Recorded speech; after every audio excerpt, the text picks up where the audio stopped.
All right, welcome everybody. Thanks for coming by. We're going to do this beautiful watercolor painting here. This is a gorgeous stone house in the countryside. We're going to do this beautiful stonework on the front of the house. Beautiful slate roof on top here. Gorgeous details, chimneys, all the gorgeous trees and greenery, that bushes that are in this lively scene. It's like a summer scene. Gorgeous, beautiful stone house here. Let's see if we can zoom in a little more here. Okay, so this is the painting, and then now in just a few seconds we're going to go step by step. I'll show you each step of the way, all the methods, all the techniques to get this done. We'll start off with a preliminary sketch, which is a very, very light sketch to make sure we're laying out our structure here in our rectangle just right. Once we've done that, we're going to go over with a darker pencil line so that we can see clearly where we have to paint, and we'll get that nice feel of a pencil drawing, a good solid pencil drawing done. And then thirdly, we'll go in and we'll start doing all our washes, and you'll see how to do the washes, where to start, what colors to mix. I name all the colors so you have all the colors you'll need. I have everything as we go. I'll explain each of the colors we use, the mixes, the washes, the techniques of how to put them on, the washes, and you'll have an absolutely fun time. You'll be able to do this painting with no problem. You just follow along on our video here, and we'll be all set. So I'll be right back, and we'll start our drawing and painting.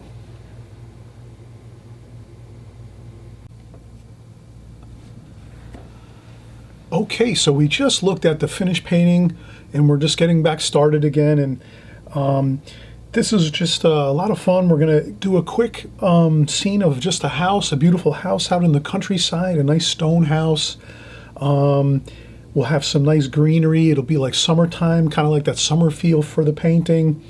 So my idea here is just to try to keep it real simple. I'm actually going to have a ruler. I have a ruler here, so I might use my ruler to get a couple lines for my house here, my stone house, and roof and chimneys. So it's going to be a cool improv here. I'm just going to improvise and create something just, by getting creative and just saying to myself, what am I going to make this? Let's see. Okay, I'm going to make the house about, again, we're thinking design. Let's key in on design all the time. Say to ourselves, where do we want our subject matter, especially if you're going to do something like this where you're going to create a scene, and you might not have a reference photo. You might be just trying to create it out of your imagination.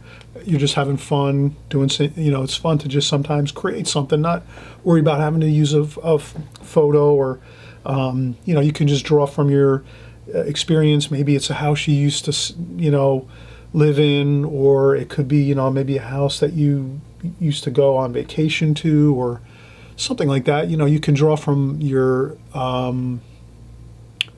past memories of houses you used to enjoy. Maybe a neighbor's house you liked, you lived in your house and you had a neighbor's house too. It was really interesting, so you're going to kind of create something like that. So whatever it is, you have a good time with it, have fun. And again, we'll just do a little bit of design. Let's keep the house where we want to have the house like lower in the picture. So this is always important to kind of get your idea solid in your mind of keeping the design principles foremost. So if I'm going to create a house and put it into this triangle, and here we have our triangle, and I'll just go right around the triangle with a pencil line so we can kind of see that clearly. I know sometimes the lights kind of don't allow us to see the border where the tape is, so I'm going to draw the line around. So that's it's more like it's kind of more of a square. It is sort of rectangular. It's a little more taller than it is wider. But so that's my square I'm working within. This is Arch's rough paper. I just wanted to put that in there too. Great paper, especially for houses and landscapes and things like that. So I'll use my pen here just to get a few. Let's make our bottom of our house here. So I'll just put bottom of house there. just so it's sitting. The idea is the house is sitting in the picture, kind of resting lower in the picture, feels like it's kind of stable. That really looks good, you know, a house sitting lower in the picture. There's other ways to do it. You can also come up with other game plans, but that's always a good default. That's always a good, solid, putting some kind of structure like a house, a building, a car, a person, whatever it is, having it setting lower in the rectangle or square is going to look more like it's stable, it's resting on something, versus if we drew something high up in the picture frame here, it might look like it's floating around. It might look, and that can be a cool idea too, but for this we'll stick with the idea of it being stable and kind of relaxing on the ground in the picture frame here. So we'll do that. We'll make the bottom there. Then we're going to keep it pretty large. We're going to make our stone house here really large, you know, in the picture, so it fills up the space, the picture space. We don't want to draw a house that's maybe like the size of an eraser like this. And next thing you know, we have all this other stuff like that. We don't know what we're going to do with all that other space around. So a good dominant feel for your painting is, the dominance of it is going to be a beautiful stone house, and it's going to be large, and it's going to be right in the center pretty much of our picture frame here, and it's going to be a little bit lower in the picture frame, setting down almost like it's sitting on a table, or it's, you know, sitting on the ground and really secured and feels good. And then I think after those two ideas, I think we're really good. So having it sit nice and stable, and then having our house fill up the picture frame, so that we don't wind up with kind of an issue trying to figure out what we're going to do around it. We're going to paint in some bushes and trees and have some really fun, have fun doing that. But I guess the main thing is let's make this stone house large. Okay, so here we go. So we're going to have the ground level about there, maybe even a little bit less. We might even go a little lower like that. And we could maybe make the ground level here, and the house will sit lower than the ground level like that. And okay, so, and then what I'm going to do is I'm going to do a rough silhouette of what I think the house is going to look like here. So I'm just going to have fun with this, and so maybe I'll make this part here like so. Maybe I'll put a little bit of angle on this too. You can use a ruler like this, and then put a little angle on the, so you can kind of angle everything up a little bit like this. That kind of makes the structure look a little more interesting, versus if we just made everything like square. And maybe I'll get a piece of scrap paper and just kind of show the idea. So if we wanted to draw a house in 2 dimensions, let's say, and we just go with the kind of a square look to it, just like this, let's say. That looks good.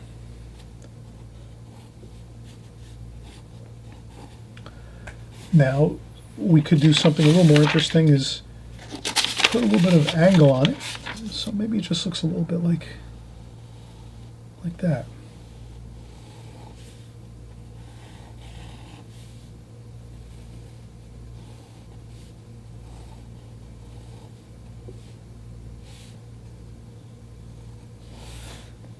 It's very slight, but you can kind of see I tapered the walls a little bit here.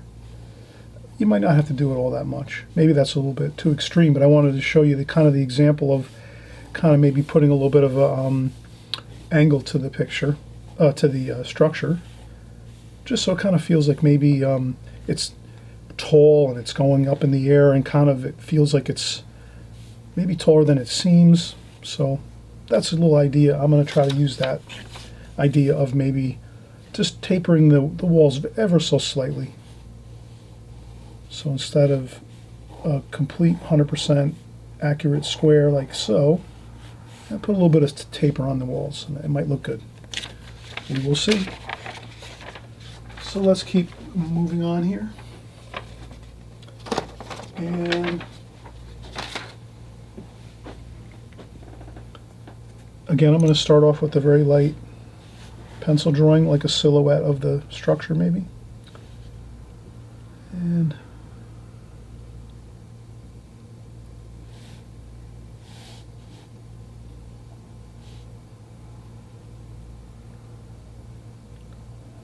okay, just like that. So we're going to have the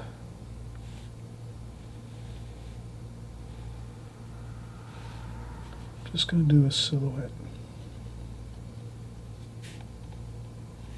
Maybe I'll make the roof, I'll break up the roof line. Maybe I'll make the roof here. Then I'll make the wall here and then make this other roof up here a little higher. Like that. And then maybe across here we're going to have a... So I'm just going to try to, I'm going to make up a little feature here. Maybe we'll make a little radius up top here, like a cone type roof here.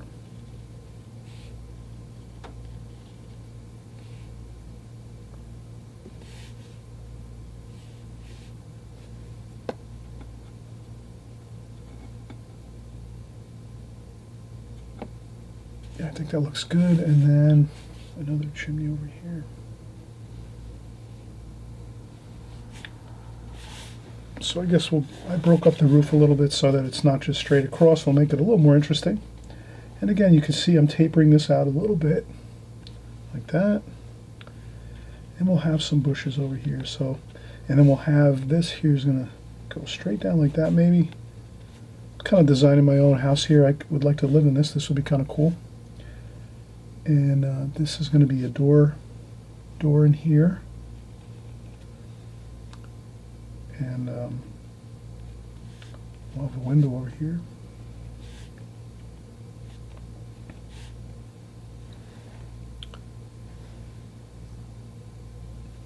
And then I just, again, the very light sketch. We're going to go over this a second time. So remember, we're going to always do a first preliminary sketch just to get the basic idea. And you could copy any house you want from online.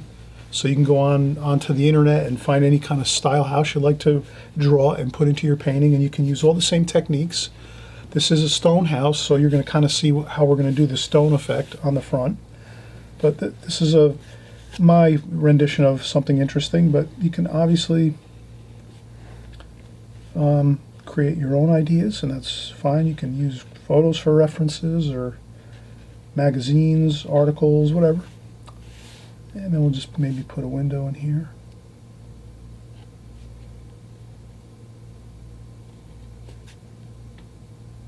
Like that. Then maybe we'll put a large window over here in the center of this wall. Like so. And maybe some big shutters here.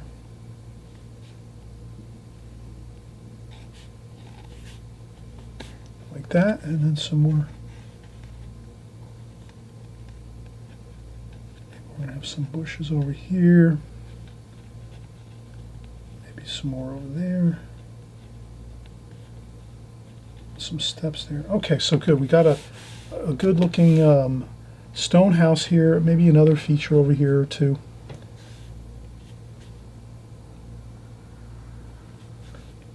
Let's put another couple small dormers here.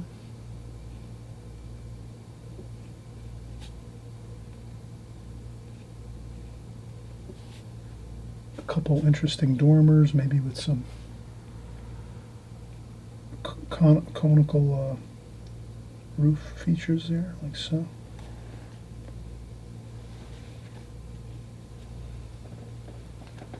That looks good.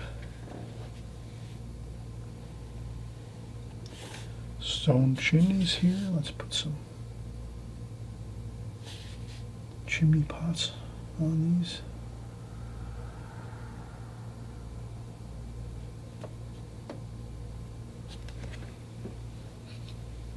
All right, perfect. What we'll do is we'll take a break. It's good to take breaks again, so I just did this light sketch just to get everything the way I want it. Maybe I'll just take an idea here of some trees, maybe in the background, here in the distance a little bit. So a distant bit of trees there, and then maybe some bushes in front here.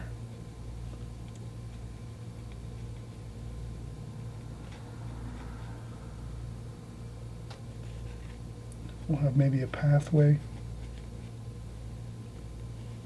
going like that. So we'll have a little pathway there, and then again we'll take a break. Just wanted to put in some trees in the background here.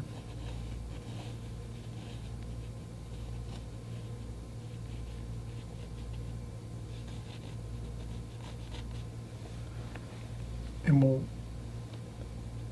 have fun here. We'll do some, maybe there's another path that leads over here too in the distance. Just creating some ideas. So some distance in the background over here so that we feel like there's really like some that three-dimensional feel is real important. A lot of times it can really enhance the painting and our composition. So we'll just make it like paths on both sides of the house going back, and we'll put in some like light through these trees so you can kind of see like there's a way, you know, there's some space behind there, some air, some breathing space through the picture. So we'll bring that sky wash down and in between some of these trees so that we give it that feel of light coming through the backs, from the very, very back of the painting, the very distance. Even maybe a little bit of a mountain or two, a mountain shape or something going through the back of the picture. We can do that. Maybe we won't get that fancy, but all right. Let's have a good time with this, everybody. Again, take your time, do that preliminary sketch first so that you, whatever, if you're going to copy this, I hope you'll copy this and do what I'm doing here. I know it's kind of hard to see. Probably it's maybe, yeah, I can see it through the camera here so you can see this, but I'll go over this a second time with a darker pencil line. Just wanted to do my first pencil sketch, my first, as we call it, a preliminary sketch, just so we get everything the way we want it on the paper. Then we go in and do our final drawing over the top of this, and then we go in and paint. The reason I do that preliminary sketch, again, I always mention this, is so that if I have a problem where I maybe drew something a little too small, a little too large, maybe something else happened where I just had an issue with an angle, or a problem with maybe something else that I forgot, I left something out, whatever. You have that freedom to just lightly pick up the pencil lines anywhere you want on a very light sketch like this, and you'll never see it. It won't ruin the paper. It won't look bad, and you can just fix the area quickly with no problem. So that's the main thing. With the preliminary sketch, you get that in first, and now we'll go over and you'll see how good it looks. We're going to go over with a darker pencil line, and I'll just take a quick break, and we'll be right back in just a few seconds. And I always mention, please subscribe down below here on the right hand side. If you hit subscribe, you'll be, you know, right along with us every week. We're painting, we're creating new paintings just like this. We're doing houses, seascapes, landscapes, flowers. We're doing boats, all kinds of great stuff. I hope you're going to join along with us each week. So if you do, hit that subscribe button below, and even click the notification bell that says all notifications. Then anytime a video comes out, you'll be right with us. You'll get to watch it. If you want to paint along, you paint along. If you don't feel like painting along, that's fine. You can just watch. You're going to learn a lot and keep retaining all of that information as you listen over and over, which is going to be really help you in your watercolor painting. So I hope you'll keep sticking with us here week after week. We're having a great time. So again, let me take a quick break, and then I'll be right back, okay? All right, see you in just a few seconds. Bye-bye.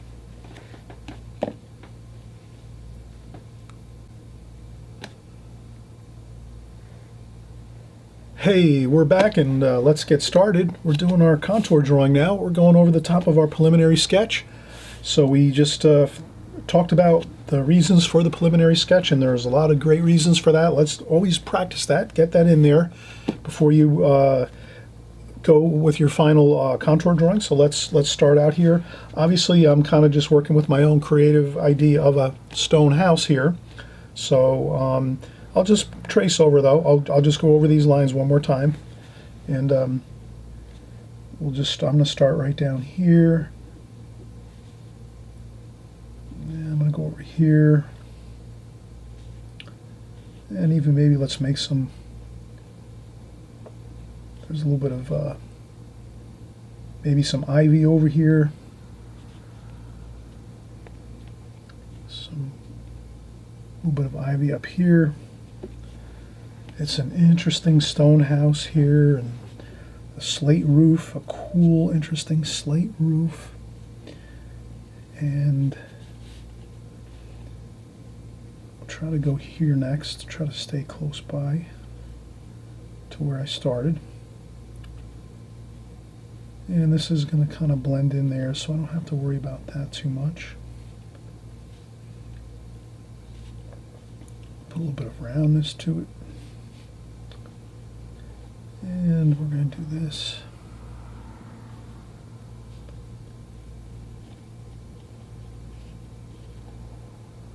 Okay, I'll put a little bit of roundness there too, underneath the eaves of this round conical roof. And we'll do our window here, like so. And then we're going to paint in the panes. We'll take our time doing some fine brushwork there with these windows. And these here kind of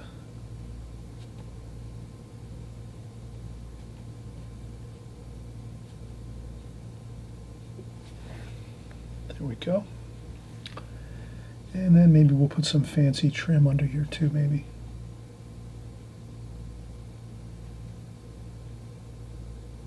So I'll just put some indications of some fancy trim at the underside of the eaves of this roof here.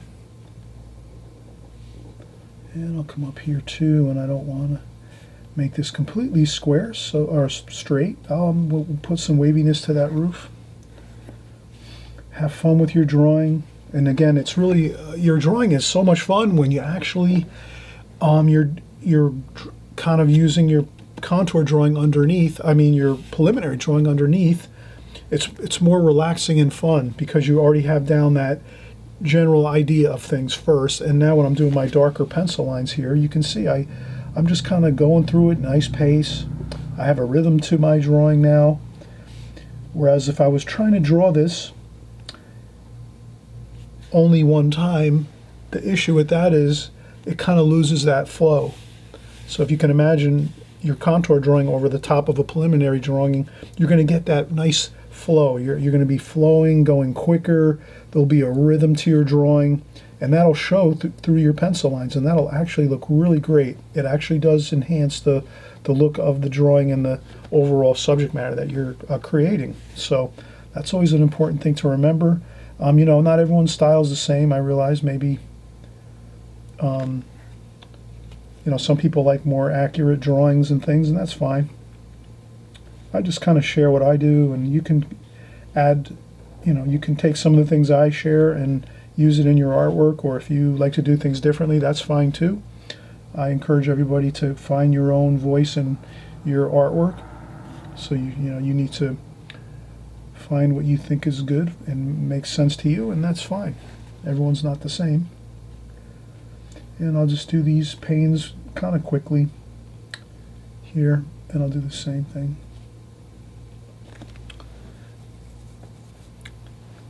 And these are interesting shutters here. You could get into some detail on the shutters. I wouldn't do more than that, you know. A couple little details to it, maybe. Maybe a couple of support boards on there. And let's see here. This is some bushes over here, so I'll just draw these in a little more than we did before. I just want to kind of place them there. It doesn't have to be, I'll do most of the work with the brush and paint and water, but I just want to get the ideas of the bushes here. And then here we'll put some steps going like that.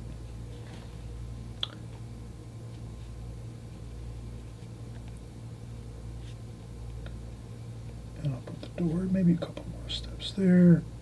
There's the door. Then we'll go with an interesting, maybe like that.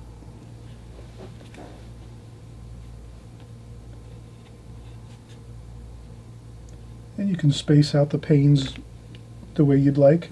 You can leave out the panes too, I imagine, and just put some very loose indications of some panes of glass with a square brush if you want, or maybe we'll use a square brush maybe for the panes, the window panes here, I think. And we're gonna have some lintels over the top of the windows and some sills here, some stone sills. We'll kind of dress this up a little bit.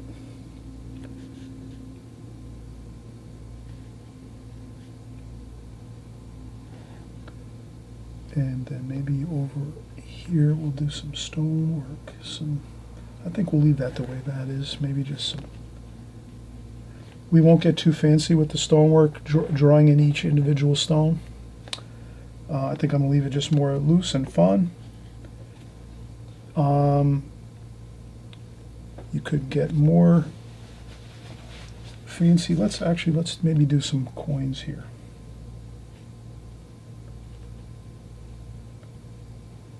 So we'll just put some stone coins here on the corners.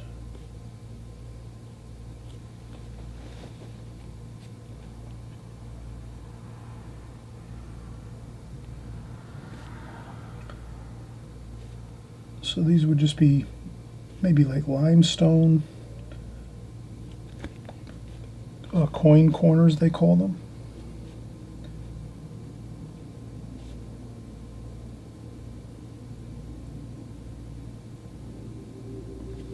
That'll dress up the outer corners of the house, the stone facade here. And then let's make sure we'll put the sill in here, the stone sill, and maybe we'll put another stone sill up, a stone header over the top of that window.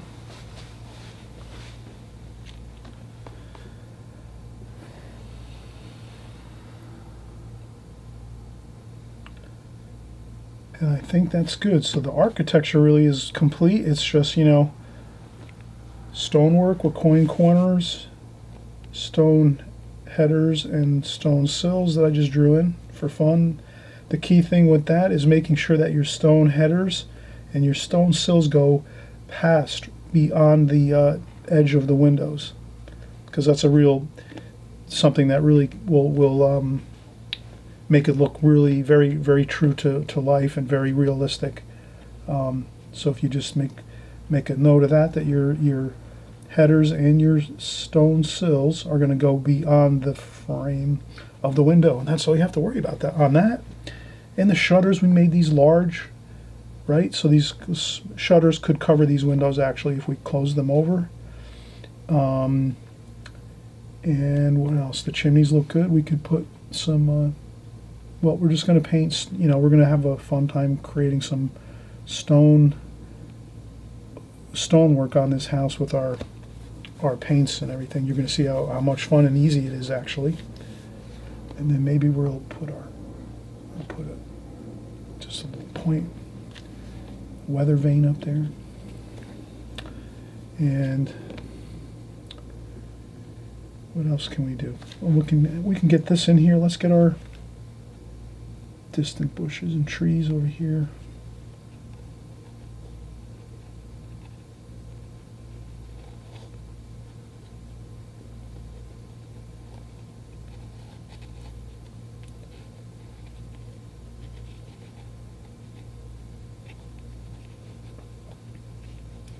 And I'm just putting in my bushes here. And there's some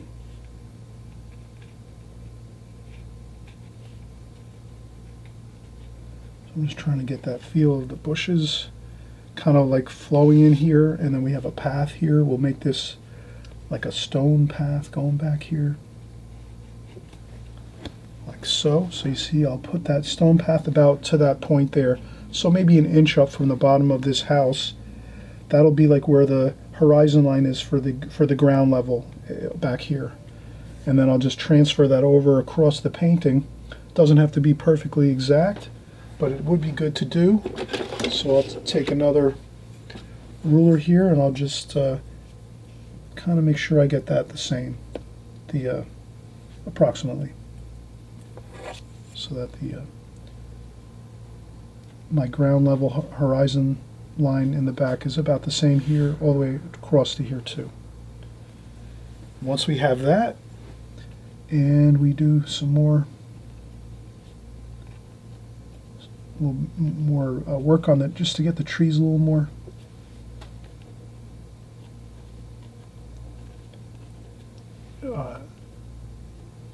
drawn in. The trees, we just draw those in a little more, make sure we kind of are happy with the way our trees are looking here. Looks good. And that's it. The sky will be fine. We're just going to do a really simple sky, no worries. And then we can leave this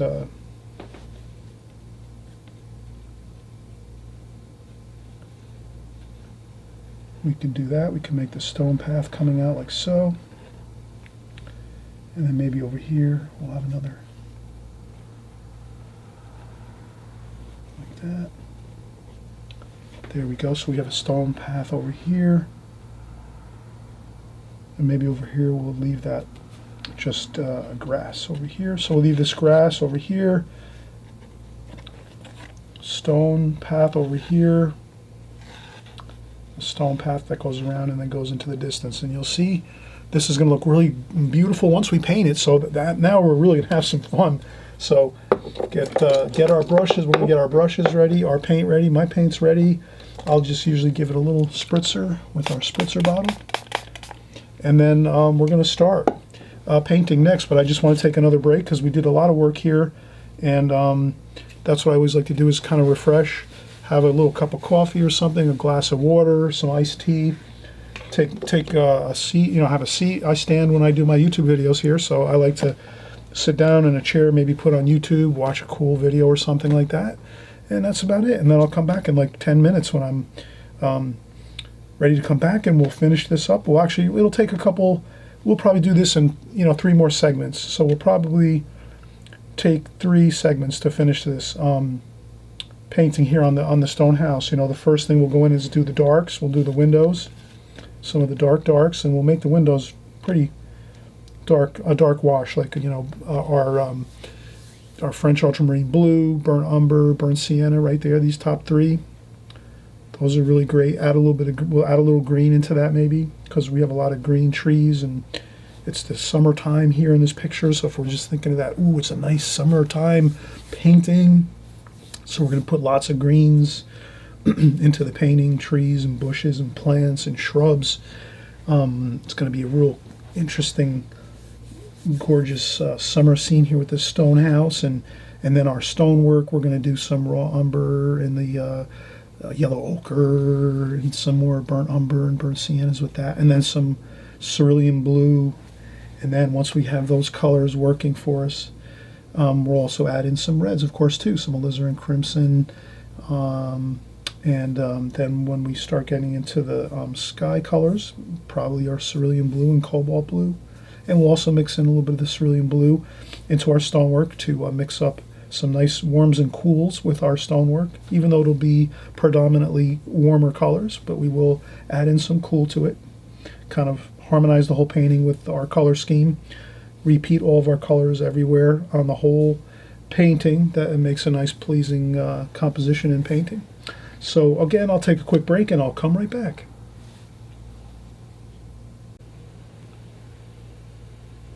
Okay, we're back from a break, and wow, was it a break? I'm coming back to this video actually from over a 24-hour period or so.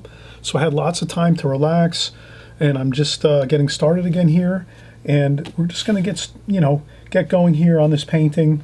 Let's go with the flow, see what happens. We're going to make a nice looking stone house here. So let's start out. Maybe we'll get some darks going right away. Let's see what we can do for our darks, again, we said we might use a square brush, a flat brush. Let's see what we have. So I'm looking over at my assortment of flat brushes over here. And I have something pretty good. This is a number 2 Princeton flat brush. It's synthetic.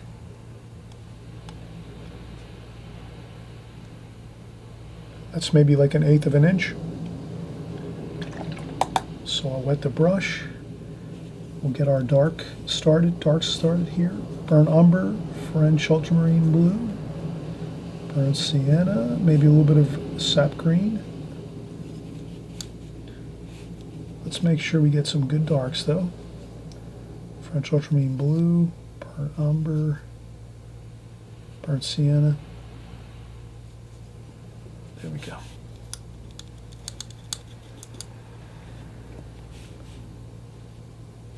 Get some darks going here.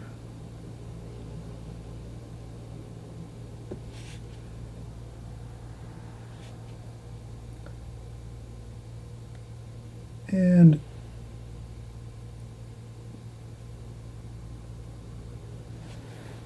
usually at this point I will get a little bit of water on there. I'll have a tissue with me to dry off my brush.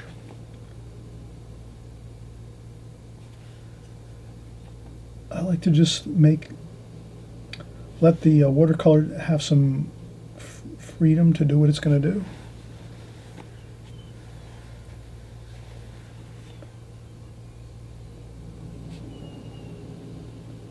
So we probably don't want to force things too much where we're going every feeling like we have to make every little square of window pane perfect.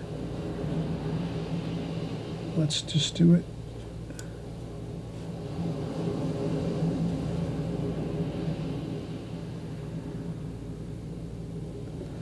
There we go. I'm not forcing the issue.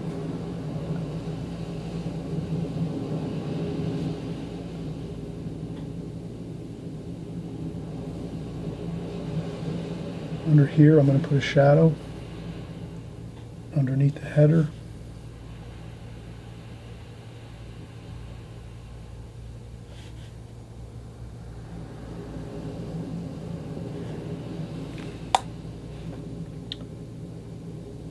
Maybe some blue in here. Definitely some yellow ochre. Let's get some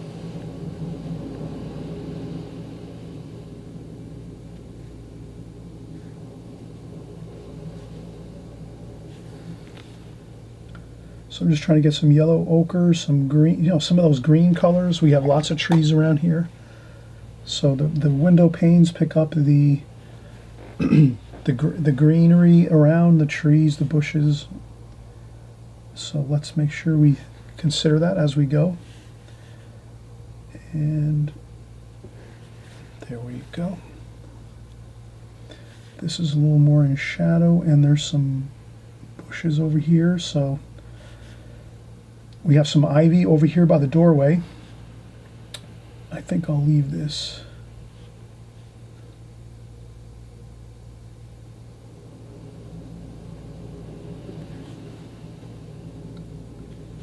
Like that.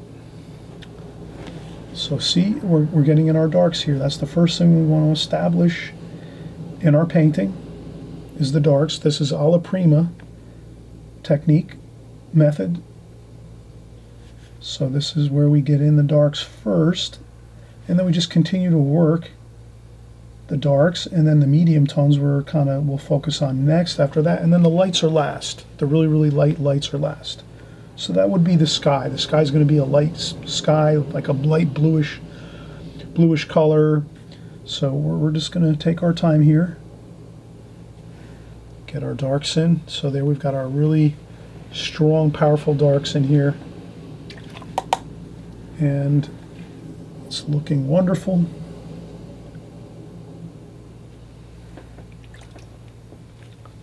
And then maybe we'll work in some roof color here. So the roof we're going to make some blue. Let's use some cerulean blue for the roof colors, cobalt blue, French ultramarine blue. So we're going to get some blues out on the palette. We're not going to make it super dark. Sap green, we want some greens in there too. So I'm sort of mixing up my colors I'll put in the roof, the slate roof. So slate is dark blues, greens, some viridian green in there too. And also some reds and some alizarin crimson.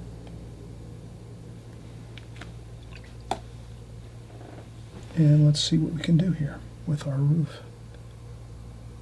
Let's start up here.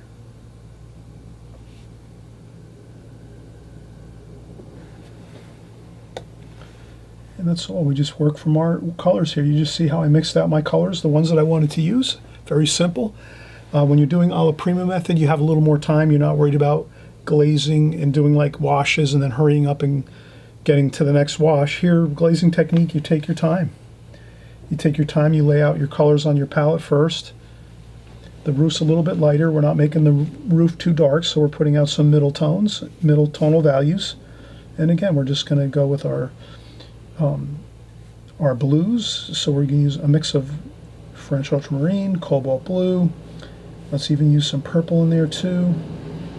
Since we're using purple everywhere, let's go back in and add some to our windows. Like that.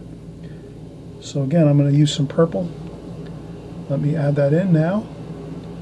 Burnt umber, burnt sienna. For our colors, for our roof, some viridian green.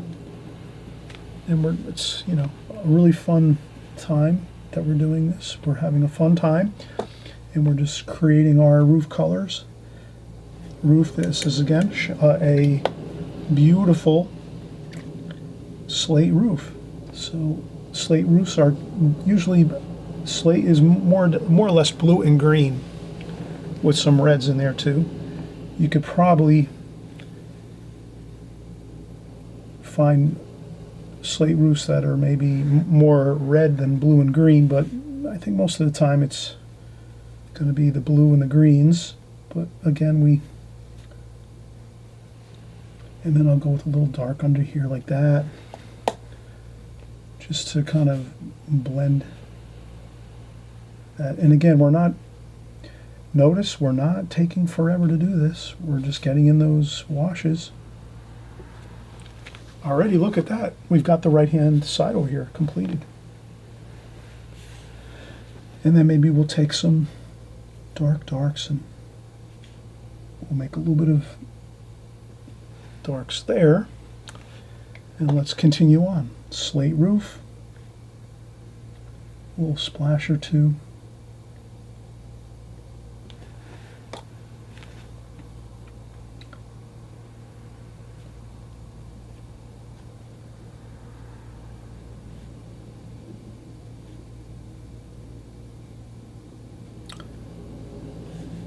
We can always go over the top with another wash on top of this one to maybe make a few like slate type shapes, maybe some rectangles, or we can leave it loose like this and just enjoy the colors more than we blues and greens.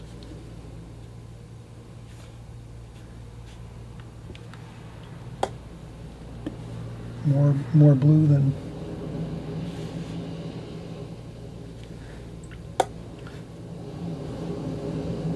and then over here, I'm going a little lighter on this portion of the roof here, a little darker up top.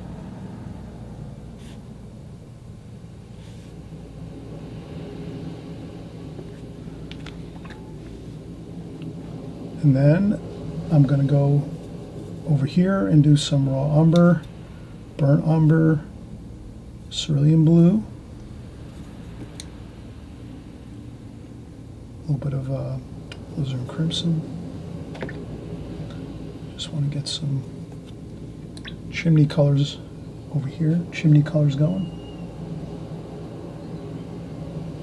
So I'm just making some stone looking colors and shapes. Some round shapes, rock shapes, a couple of darks mixed in there. Maybe we'll leave some white of the paper on these chimneys. They'll be a little bit lighter, the colors of the chimneys. Some of the stones will be very light, so let's leave that like so. And let's continue working on the roof area, and again, the blues and the greens. I'll make some gold and red over here. Just mixing the same colors over and over, putting them out onto the palette.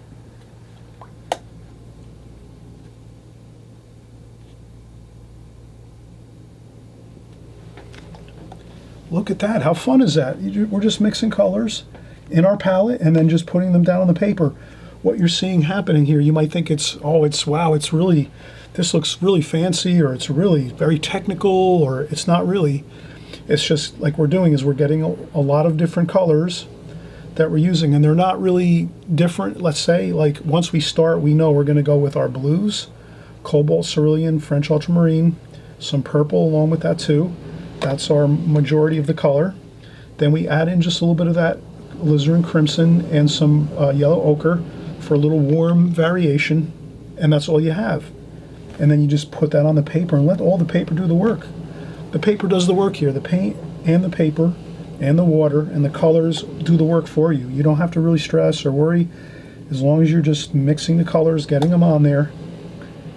You know, I'm rinsing my brush each time, drying off a little bit of water, going in, getting some color, rinse the brush, dry off the brush a little, and just getting that on there like so. And as you can see, this is not really too difficult or you know, technical. It's just really the technical part really is the drawing. Does that make sense? The more challenging part is really taking your time getting your drawing in, but not spending too much time on it either. You don't want it to look like you're, you know, really spending hours and hours trying to draw this scene. Try to get it down as best you can, but it doesn't have to be perfect, of course, by any means. And then once your drawing is in there, then the rest is real simple. You're just mixing out your colors on your palette so that you have a good variation of colors, fresh colors, and we just keep going. As you can see, I'm going lighter at the bottom of the roof and darker at the top of the roof. So I'm pretending that the sunlight is coming straight overhead and it's catching the roof where it starts to flare out. So if you can imagine, if we're looking at it from the top down, so if we just got a piece of scrap paper, just to kind of show the idea of this.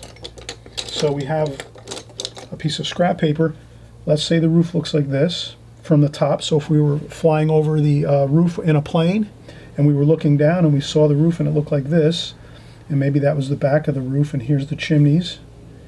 Here's the chimneys. We're flying over the roof. There's this part of the roof here, the round portion of the roof.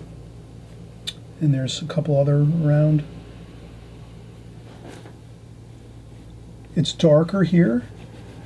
And then if the light is coming down like this, the sunlight, it gets a little lighter at this bottom portion of the roof where it's closer to the ground over here.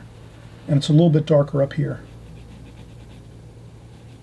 So that's how you get that effect of dark up here and then lighter at the bottom of the roof where the eaves are. So that's all you have to remember.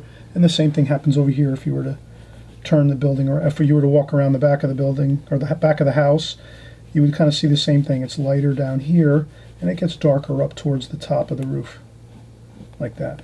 And these are the chimneys on both sides, like that.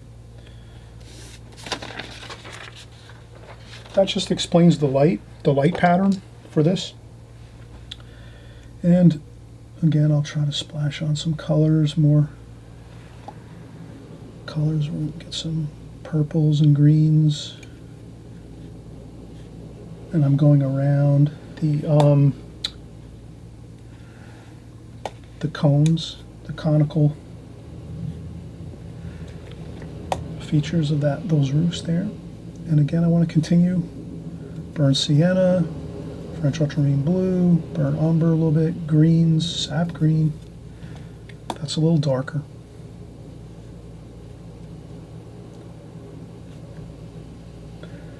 And then we have a little fun, interesting spot here. We have some, we're going to have to make some interesting sap green and yellow, cadmium lemon yellow. We have some ivy. Ivy is a little bit more darker, so let's make that more French ultramarine blue and sap green. And we're going to try to splash on some ivy like that. A little bit of finger painting maybe there. So wow, look at that, how exciting that looks. That's really cool. And then we'll take some yellow, cadmium lemon yellow at the top. Look at this. There we go, that's the sunlight up there where the ivy is. And then down here we did the darker darks, and that's the shadows. So there, that's all we have to do. Darker green underneath. And then there's some more up here. It kind of goes up this way a little bit. Like that. Along the side there. And then a couple more splashes. There we go. And we'll do our, maybe we'll add a little more yellow ochre to this here.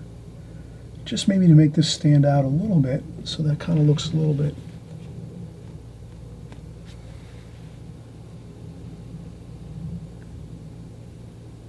There we go. I'll get this cone here. Look at that. You add a little bit of a different wash to this, and you do it in a separate fashion, and you get that little bit of that separation that looks good. It looks like it's separate from the other parts of the roof, the cone portion here. That looks good. And look at this already. We've got a beautiful roof here, a nice slate roof, and we will add some more details to this. To the slate roof. We want to add some more details to it maybe. We'll add some shadowing underneath it, but wow, look how much we've gotten done already, and not a lot of work. Again, that work is really the drawing. If you get that drawing in, and again, don't spend too much time on the drawing. You know, just try to get it as best you can, as accurate as you can, and then you get it in, you're going to have your fun with your paints. As I say, you know, watercolor is so much fun. It's a fun medium. You're going to have fun with it all the time, and all it is just going with the steps as I show, the methods that I show here. You know, you start off, you get your drawing done, you get your colors out onto your palette. We will clean this palette next after this break. We'll come up and we'll do a break next. And so you want to definitely keep your palette clean so that you have beautiful color. If you keep using the same colors over and over constantly, that's going to wind up maybe causing us an issue. So let's not have that happen. What we'll do is we'll take a break now. We've got our other chimney in here. Nice beautiful stone chimney. We're going to do the stone front of this house. You're going to really have fun with this. This is just the beginning, because remember, we are getting into the stonework now. That's going to be fun. And don't forget to add in some little pops of color here and there, right? Once you have this wash on, then you can really start, just add a couple spots of color, just like that. Look at that. But not too much. You don't want to go too much with adding too many accent areas where you're going to add in some, infuse in some colors in your rooftop here, you want to kind of leave it, you know, get that first wash on there like we did, and then maybe just go back in and add just maybe a couple areas where you might want to add a couple little extra exciting bits of color, but not too much. So I'll add a little bit of cerulean blue there, maybe here, soften it out like so. Look at that. And that's not difficult, just adding in some, maybe some, a little bit of, maybe we're going to add in a couple of little bits of alizarin crimson, just to give us a little more interesting color.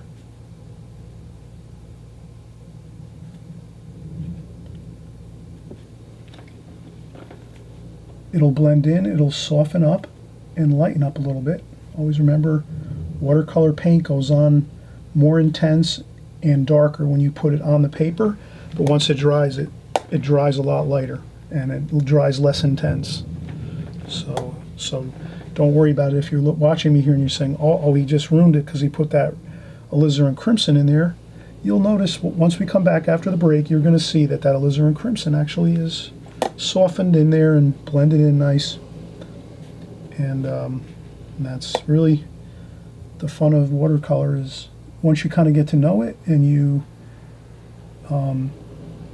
learn how it works really well, and then you're not really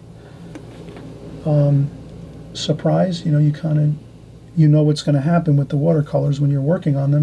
You always know, oh yeah, it's always going to dry lighter. Your paintings are always going to dry lighter when you're putting washes on, and it's not going to look as intense either. It's going to look less intense as we go. So I'm just putting in a little bit of a stone top here on the chimneys, and I hope you're all having fun here. And we'll put the chimney pots on maybe after we do the sky washes. That's probably better. Does that make sense? We'll do the sky washes first, then we'll put the chimney pots over the top of that once that 100% dries. Because if we put the chimney pots on now, which will be a thick, dark red, or reddish yellow, like an orangey yellow, red, brown mix. If we put those on now with really thick color, when we go to do our sky wash, it'll reactivate that paint and it'll start to, blossom out, cauliflower out, as they call it, cauliflowers, blossoms, blooms, whatever you want to call that type of thing that happens. This way, we'll do the wash first on the sky, and then we do some darker darks. And then we might do the same for the trees, but I think we can do the trees first before we do the sky. I don't think that will be a problem, but these chimney pots, we're going to want to wait till the sky wash dries 100%. All right, let's take a quick break. And I always mention, please, if you haven't subscribed, right down here on the bottom of the screen here, you're going to see that subscribe button. Please subscribe. Hey, it helps me out, helps my numbers get better on YouTube, and it also helps all the new artists out there that haven't seen us before and they want to join along too and paint with us. So if you're subscribing to my channel, there's going to be other new artists that have never painted before, and they're going to have the same joy you have by finding this channel and being able to paint along with us and have a great time with watercolors. So I'm hoping you will subscribe. For me, helps me again with my YouTube channel to help my channel grow, and it also helps all the new people out there that haven't found watercolor yet, and they're excited and maybe want to learn it, but they haven't found the right site yet to help them grow and learn how to paint. And we'll help by continuing to share our channel, and let's keep painting together and having a great time. We'll take a quick break, and then we'll come right back. All right, we are back again, and we're going to start painting. The first thing I wanted to do actually was to clean out the palette a little bit here. Always remember, your palette is really important. Your colors, once they start getting really mixed and muddy looking, you have to definitely take some time out, just a few minutes. You take some paper towel, you dip it in your water bucket, and you just clean up the palette a little bit.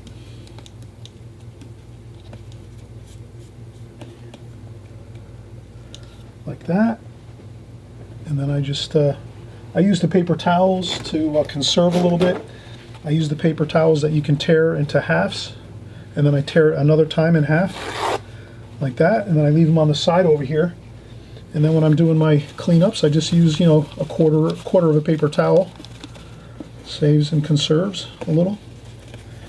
And then we'll be back in full swing here. So we're just going to continue with our stone colors now. So we started mixing our stone colors up here. We'll just continue with that. And our stone colors were yellow ochre, cerulean blue, so some cerulean blue, yellow ochre, a little bit of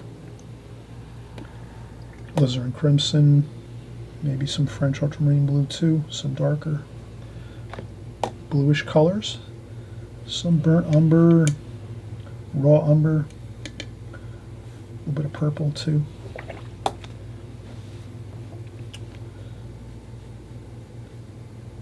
And we'll splash on. We'll just start in any old place.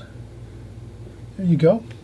And we're doing stonework, so remember, stonework is, we're going to go around these fine detailed soffits here, like that. So we're going to try to capture those little beams. These are support beams underneath the roof eaves, and we're just going to try to hash those out. And then the darker we can make them, the more they're going to kind of stand out a little bit, which will look great. So we might take some purple and some blue, some darker darks with a little bit of burnt umber, and we'll just add some extra dark there underneath there, and then we'll put another dark line here across there. So what we're doing here is creating a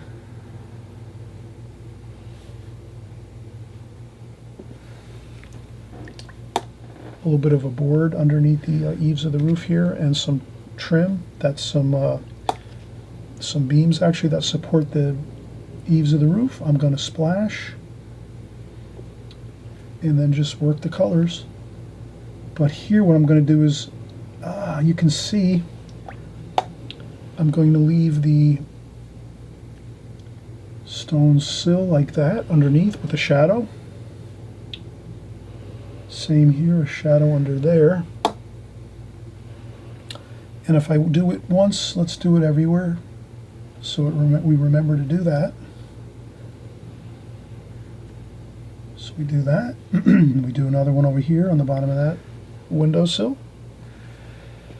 And under here too, under this windowsill, let's do that. Same here.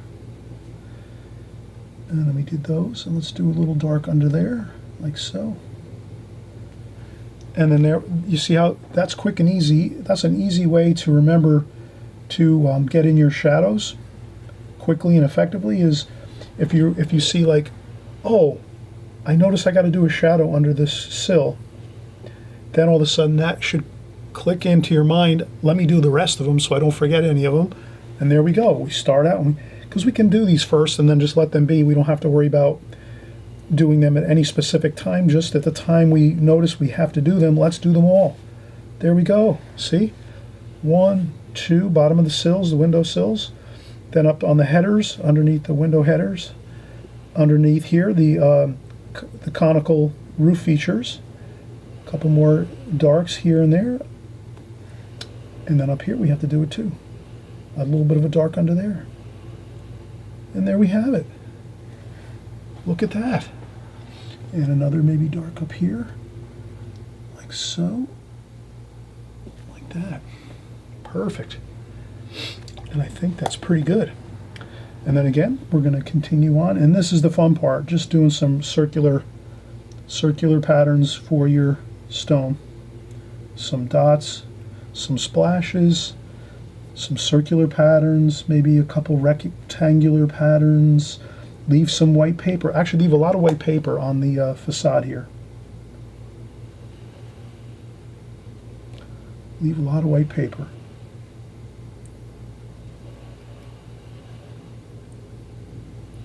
So we're doing stonework. And the key and the fun of stonework is all you have to remember is you're going to make a lot of variation with your stones, with the actual stones that you're doing. So when I do a stone, I do a big stone here, then I do maybe 2 or 3 small ones. Then I do another big one here. A couple, 2, 3 small ones there. And that's all you have to do. And you just make them round in shape. Maybe make some rectangles too. Mix them all up. Squares, do some squares. Mix them up, use some of that blue too. We're going to mix up our colors for our stones.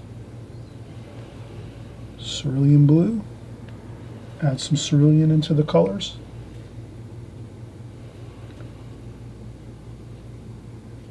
A couple splashes here and there.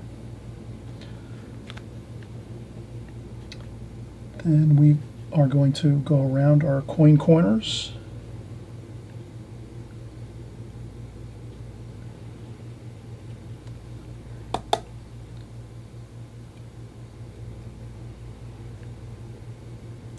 And again, it doesn't have to be perfect, just as long as you're getting that sawtooth effect. You can kind of see that. A little bit of red in here too. And again,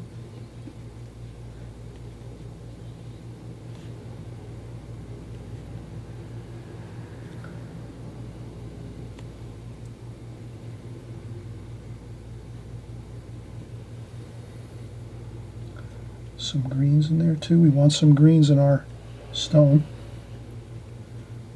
colors. These are going to be white, our shutters, so we remember to keep those white. Splash again for the really tiny stones and cement feel. And that's all I'm doing is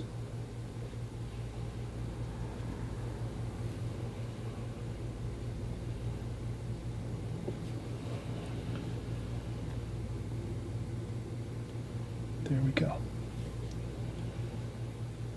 You can do a couple dark spots.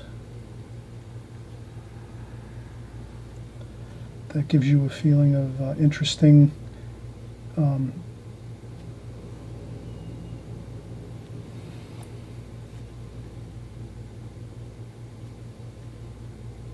we go. More yellow ochre.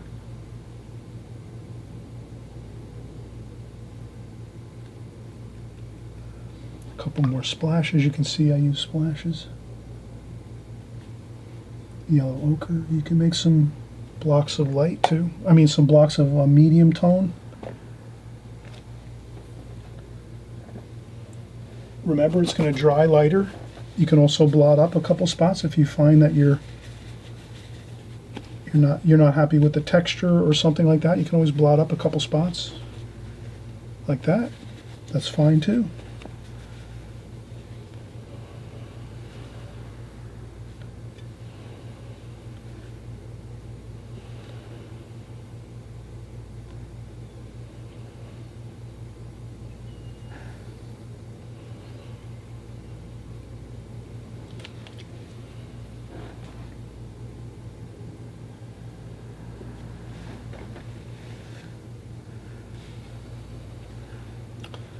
So the stonework for you is, it's up to you how detailed you want to go with it.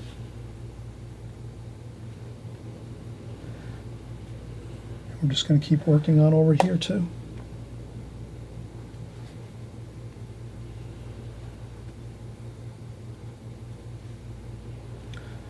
And again, I'm using all the colors that we mixed. Some red, blue, green. Definitely want to have some greens mixed in there because that will blend everything together nicely.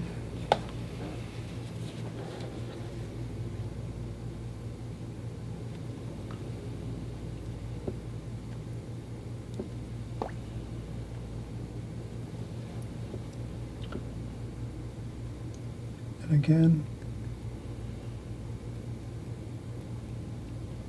lots of splashing will give you, you got to be careful with the splashing. Use a very small brush and use just a little bit of water and paint to get it very, very fine. If you don't feel comfortable splashing, I wouldn't do it so much, maybe just a little bit. You can also, if you feel more comfortable, you can get some paint on your brush like so, and then you can take another brush and you can really carefully, you get some water and paint on the smaller brush here that we're using, and then you can take another brush on here and then just do some,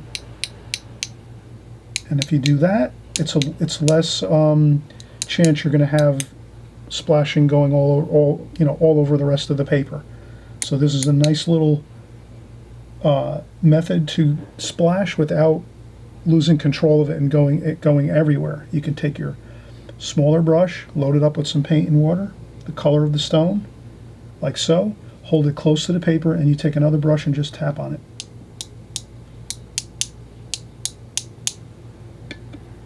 Like this.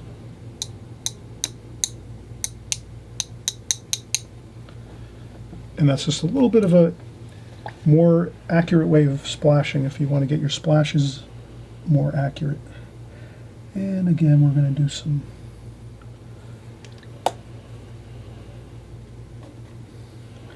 more stonework over here.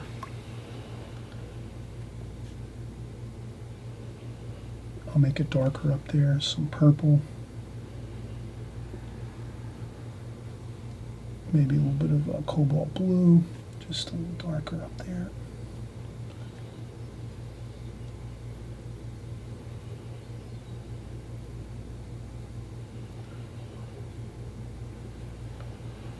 So that will be our shadowing over here. Some cobalt blue.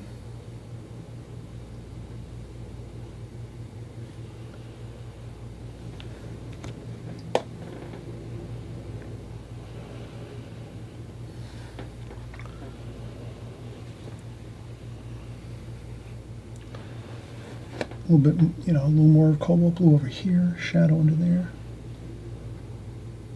And again, that will lighten up, so don't worry about it if your shadow's a little dark. Some shadow under there, underneath the shutters where we have our shutter details. There's a little bit of shadow under those features there. And we had some shadow under there too as well.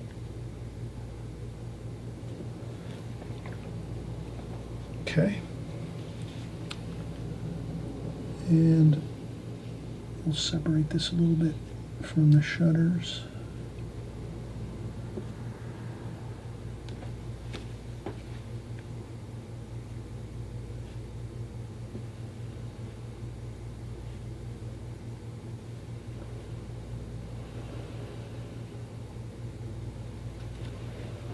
Okay, look at that. We're really making tons of progress here, right?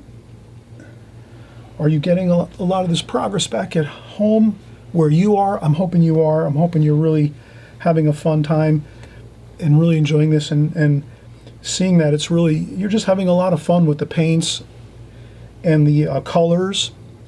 And it's not so much, like we're trying to get too fancy with anything. It's really just straightforward. We get our drawing done and then we just start mixing paints, getting lots of beautiful mixes of colors, and we're just adding in those colors to our areas of our subject matter. This happens to be a gorgeous stone house in the countryside.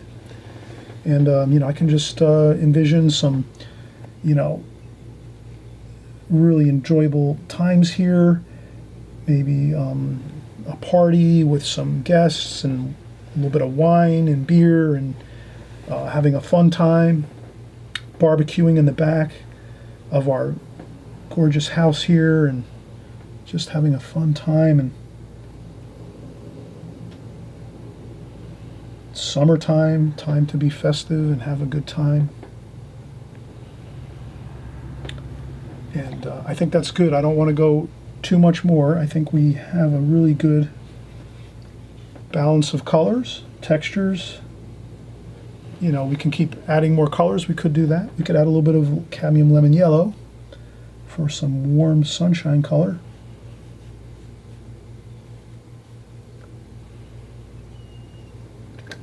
That definitely helps.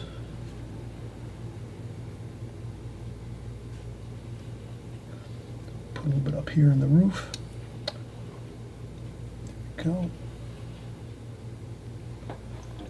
That will dry off and look good. A little bit of that warm yellow bright sunlight feel. Okay, and we'll do a little bit of some shadowing under here by the door.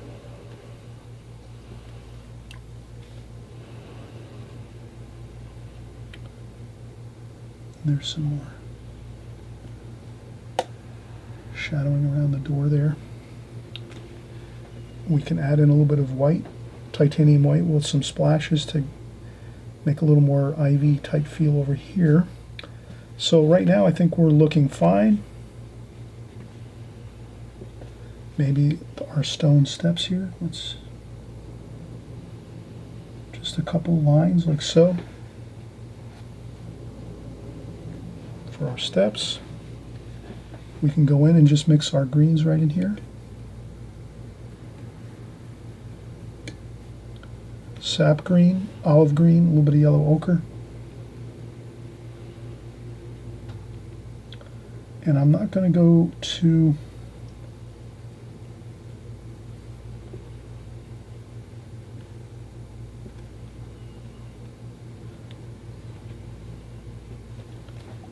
I'm going to keep this real simple.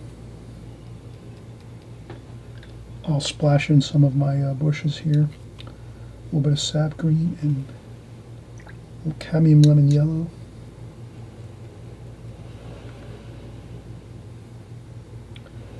Then a little bit of the darker green, sap green, olive green. A little bit of finger painting here just to break up the brushwork instead of doing everything with the brush. Use a little bit of finger painting. Maybe this one will be a little more, some red in there.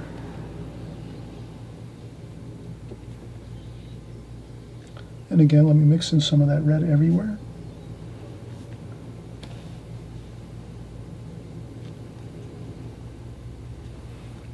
Perfect.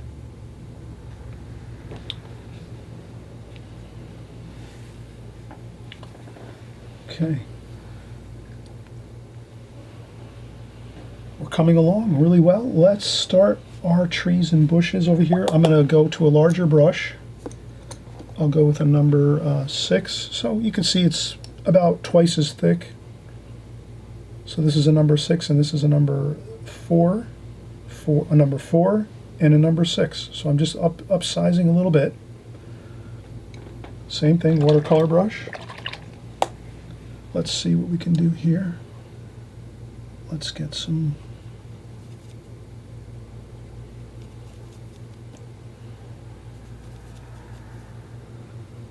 gold in there. Kind of mix the same colors we had. So I'm just going to do a little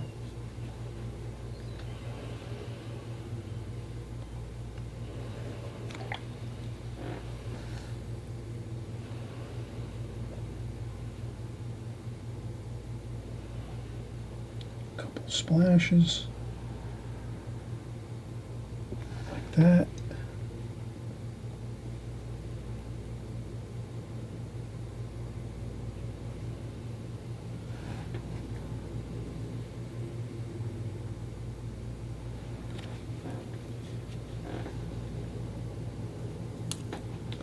And then maybe I change the color just a little bit. And that blends right in over here.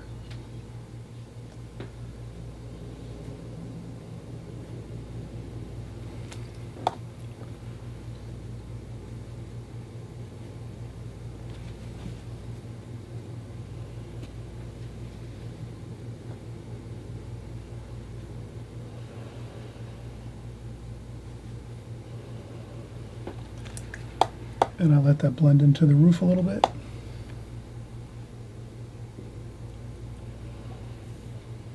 Splash a little bit.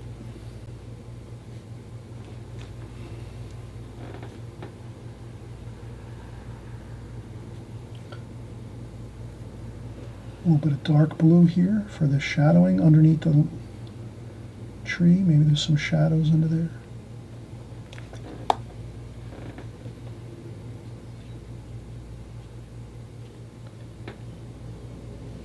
Okay.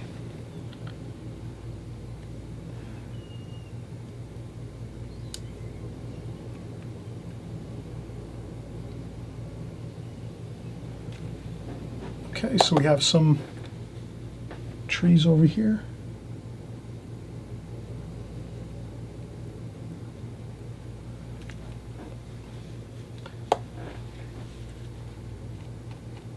That blends in. Okay, let's keep going. I'm going to take a break soon.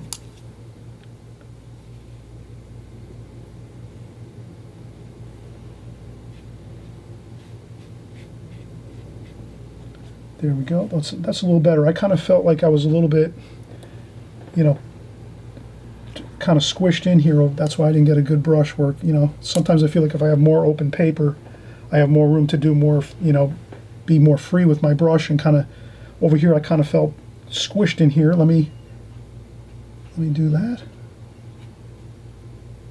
There we go. Much better. And I'm holding my brush on the side like this and just kind of scrubbing on there like that. You know, circular patterns, like so.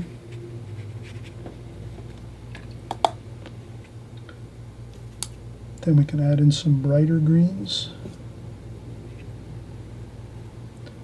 Maybe some darker blue under here, just to darken it up under there a bit.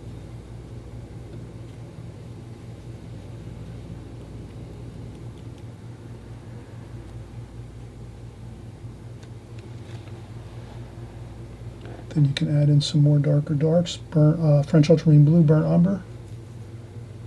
Just maybe some shadowing underneath here, some of these spots.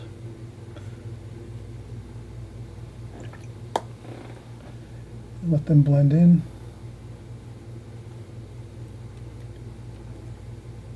Like that. That always looks good. You know, some dark spots on your trees, some light spots. Lighter spots are up top on the top of the tree where the sun is coming down on top of the leaves. Underneath is some shadowing, some blues, some purples. You can mix up some darks. We'll add in some purples to this too.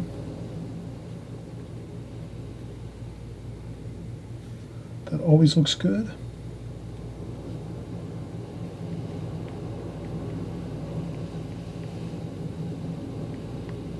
A couple of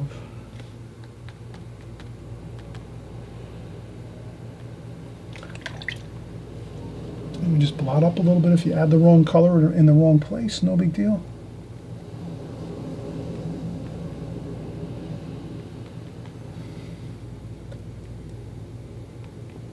I'm going to overlap the tree on the house a little bit here. That always looks good. Same over here.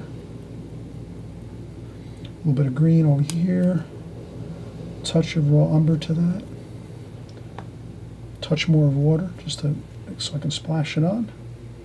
And that's what I'm going to do here is I'm going to kind of bring those trees sort of overlapping onto the house a little bit. I think that looks good.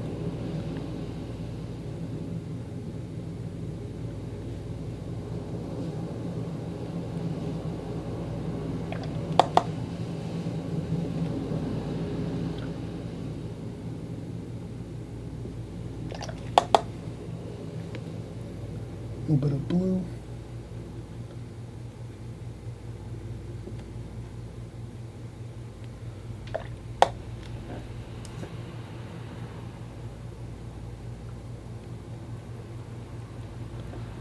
Okay, that looks good to me. I'm going to say let's let this dry now, and we'll finish up our foreground here. Maybe some more, maybe we'll have some stones here in the front. Maybe we're not going to use this path so much. Maybe we'll just mix in that bluish brown stone feel, like the front of this, for the front of our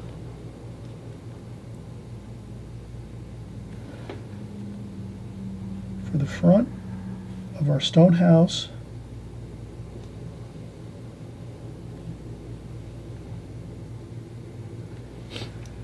We're going to blend that same color of the stone on the front of the house into the front of the house on the ground level, at the ground.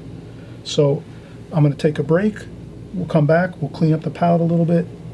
We'll do some distance shapes and colors over here on both sides here, kind of to lead our eyes into around the sides of the house, into the back area of the house.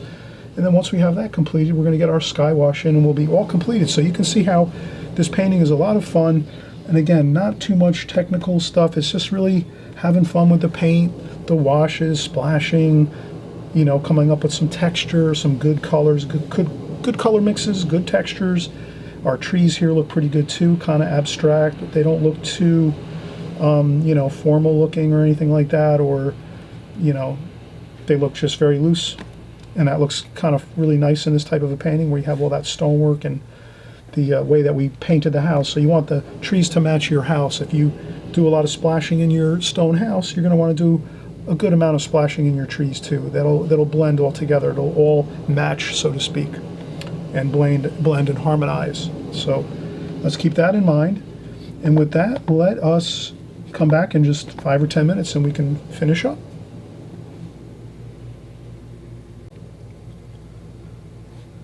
Okay, we are back and we are excited here because we're finishing up. Isn't the last few minutes of your painting the most exciting, right?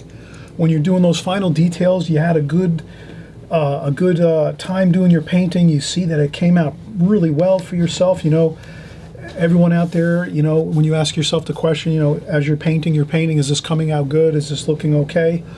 Always remember, try to finish your painting out almost to the very, very last few sections of your painting before you get too judgmental on how it's turning out, because a lot of times watercolors, they don't really look great as you're going through the process until toward the finishing points of your painting.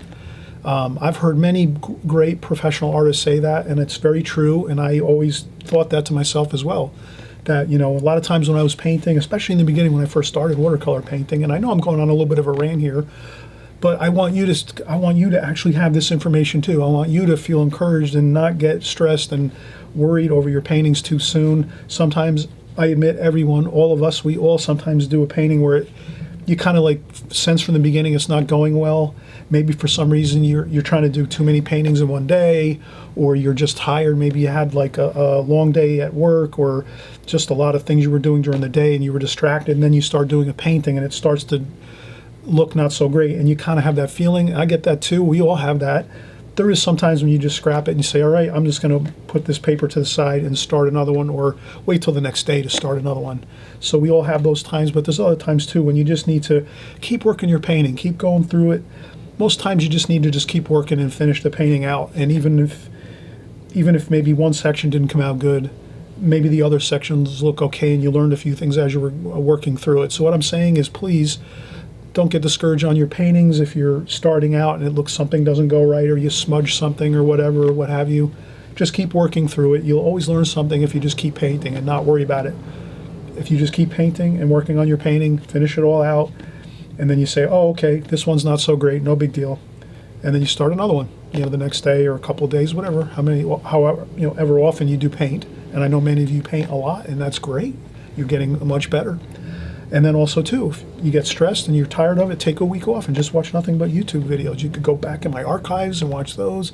There's other great videos out there on YouTube, you know, with great information. You can, you know, do a lot of fun things and take a break sometimes too. I always say take breaks once in a while. Even take a break from painting for a week and just maybe read some stuff in one of your art books you have, or you know, watch a couple more videos than you might normally do on YouTube. It's always good, but don't ever get discouraged.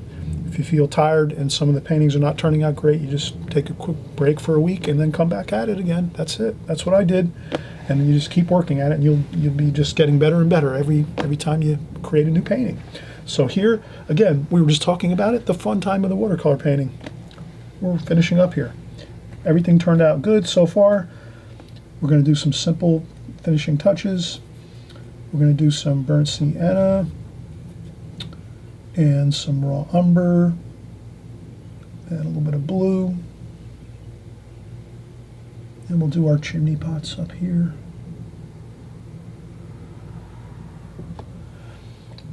Like that, maybe a little bit of red in there. A little bit of cadmium red.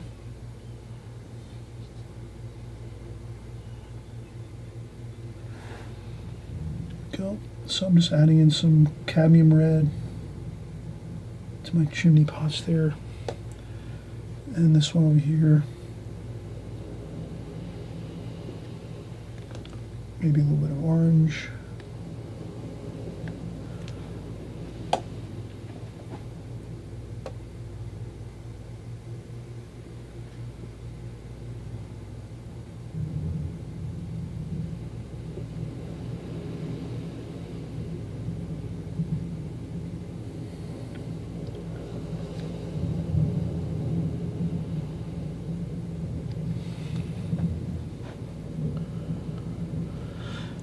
Look at that, perfect. And we'll do our weather vane.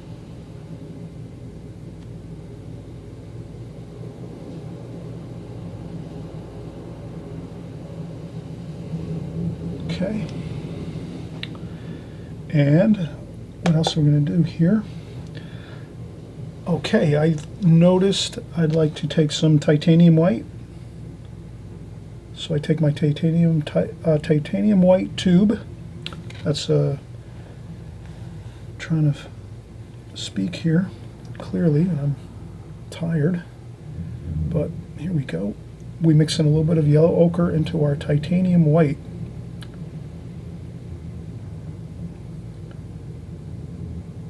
And then we're going to do some highlights and some corrective measures. I think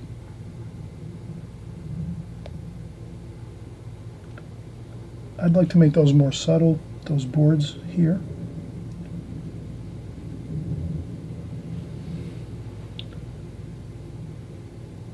So I'm going to try to cover those up a little bit.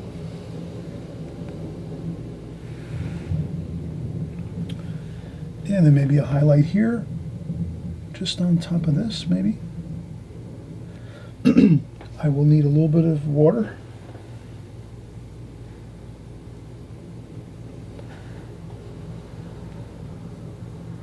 So I just add some water to my, and then I just want to put a little bit of extra highlight there. That looks good. A highlight here maybe. So now we can add just a few highlights here and there that are going to enhance what we're looking to achieve, which is some really bright sunlight. I think we've captured that.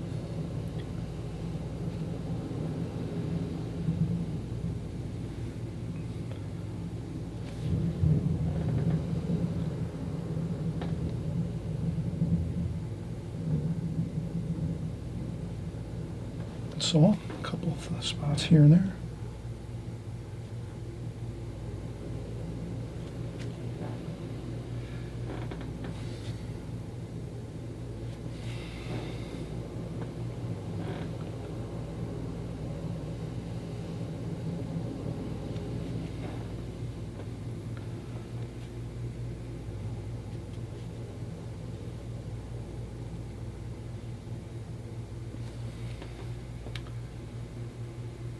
And that looks fine. I did notice over here by the steps, there's a little bit of a, so I just want to add some of that, just like that. Maybe a couple more indications of some speckles for rocks. And that's really, I think, everything else looks pretty good. Oh, I wanted to do one more thing as well.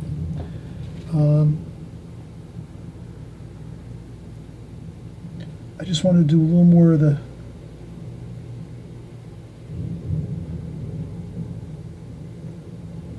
over here. We had some ivy like that.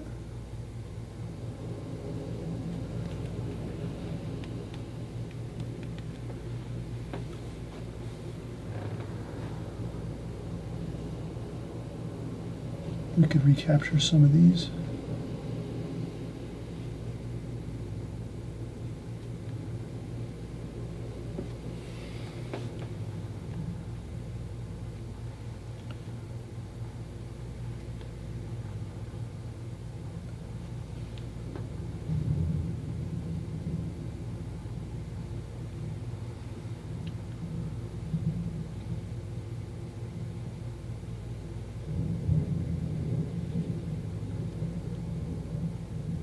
sometimes you can add just a touch here and there, maybe to recapture some lights.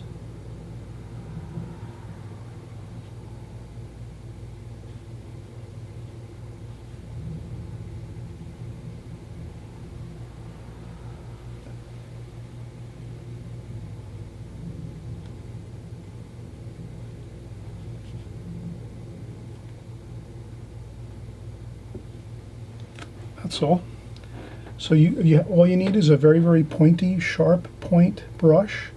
You could also use a needlepoint brush as well. As long as you have a sharp brush and you mix your white with a little bit of yellow ochre and titanium white, you can mix a little bit out in your pan. You could use it right out of the tube, and you just try to capture some of those highlights here and there, but not too many. This is where we just, for a couple minutes, we just added a few lights, and that's all we want to do. We don't want to add too much more.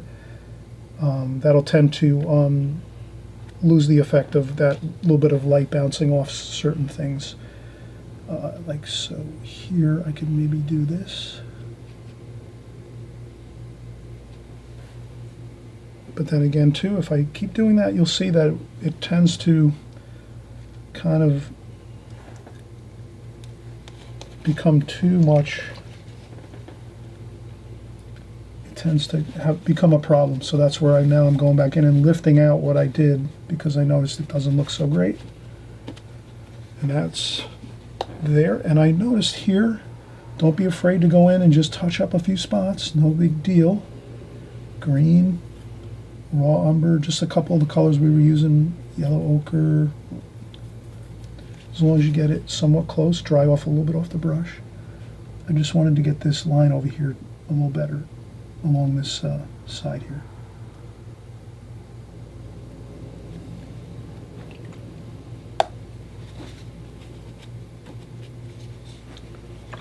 There we go. As well.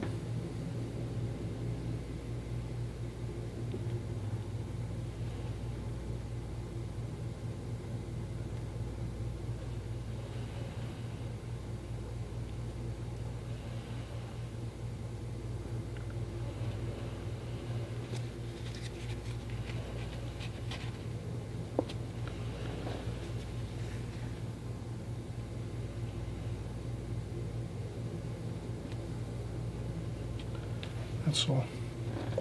I felt like I wanted to just add a few more. There we go.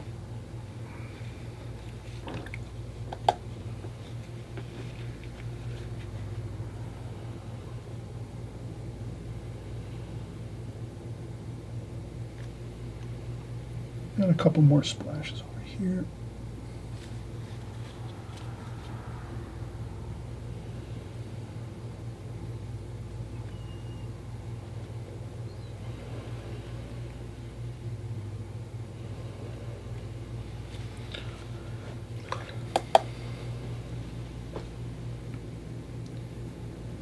And maybe a couple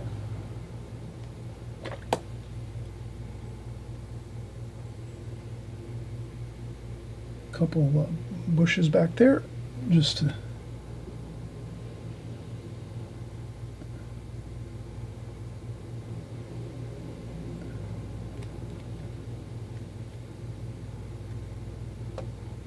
and if you make those bushes in the background over here a little more blue than green, that'll give you that feeling of like distance.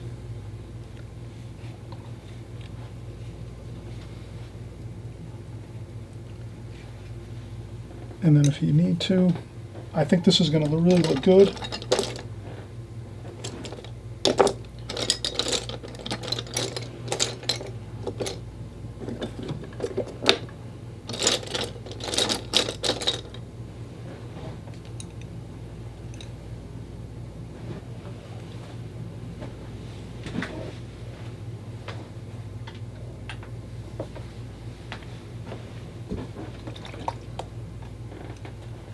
I'll just get a needlepoint brush here, add some burnt umber, French ultramarine blue, cerulean blue maybe a little bit of green.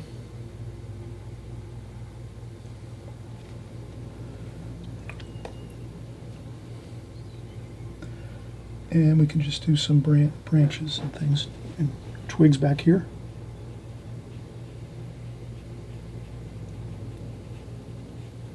We just want to make this wash very light.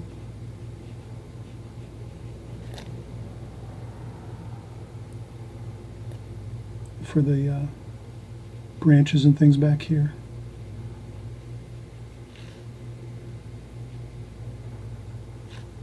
But this does really look good if you put these in the distance. A couple here and there. A few here over this way. If you just add a few of these, it really does, you know, just give you a few more details that really kind of look good. A couple over here.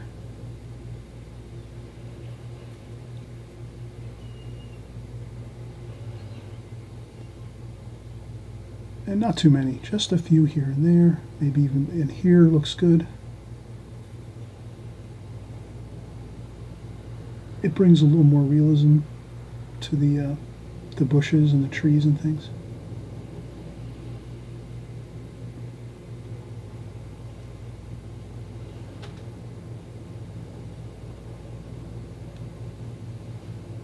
But again, not too many. You can see I'm not overdoing it. There we go.